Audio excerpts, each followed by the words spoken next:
Statistics के इस question में हम मॉड निकालना देखेंगे। तो ये टेबल दिया गया है क्लास 10 से 15, 15 से 20, 20 से 25, 25 से 30, 30 से 35 फ्रीक्वेंसी दी गई 4, 7, 28, 1। तो इस टेबल का हमको मॉड निकालना है, इस ग्रुप डाटा का हमको मॉड निकालना है। तो शुरू करते हैं। तो मॉड निकालते टाइम हम लोग यहाँ देखेंगे कि कौन सी फ्रीक्वेंसी मैक्सिमम है।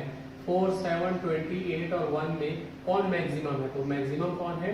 20 है। तो 20 मैक्सिमम है, तो उस 20 को का जो क्लास है उसको मॉडल क्लास बोला जाएगा। तो इस 20 का क्लास मॉडल क्लास कितना है? 20 से 25। अब इस मॉडल क्लास का जो लोअर लिमिट है वो कितना है? 20, और इनके बीच का जो इंटरवल है वो 5, उसको h लिखते हैं। अब जो हाईएस्ट फ्रीक्वेंसी थी उसको f1 बोला जाता है, और उसके पहले वाले को f0 और उसके बाद वाले को f2। इस तरह से f1, f0, f2 हो गया। तो f1 कितना है? 20 है। f0 कितना है? 7 है। f2 कितना है? 8। हमको क्या निकालना है? मॉड। मॉड का ये फॉर्मूला है, mod equal to L plus bracket में f1 minus f0 upon 2f1 minus f0 minus f2 into h। तो इसमें वैल्यू पुट अप कर दो। L की वैल्यू कितना है?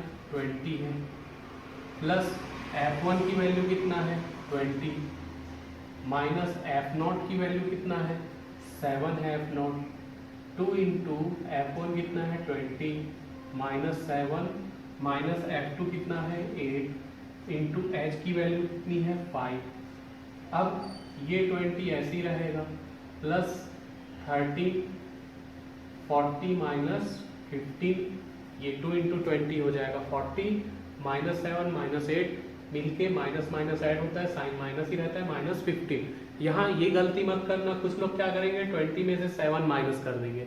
ऐसा बिल्कुल नहीं होगा। मैथ्स का रूल है, पहले मल्टीप्लाई कर लो फिर प्लस माइनस करो। तो पहले जितने भी मल्टीप्लाई डिवाइड होते हैं उनको पहले मल्टीप्लाई डिवाइड कर लिया जाता है, फिर प्लस माइनस करते। तो ये 40 वैसे ही रहेगा, माइनस 15 इंटू 5 अपनी जगह वैसे ही है, 20 प्लस 13 अपॉन 40 में से 15 जाएगा तो 25 बचेगा, इंटू 5। इस 5 से 25 को कैंसिल कर दिए तो 13 अपॉन ये हो जाएगा 5। अब ये 25, 13 को 5 से डिवाइड कर दो तो ये हो जाएगा 2.6, यानी कि 22.6 इज आंसर। तो इस क्वेश्चन में हमको मॉड निकालना था, मॉड आ चुका है 22.6।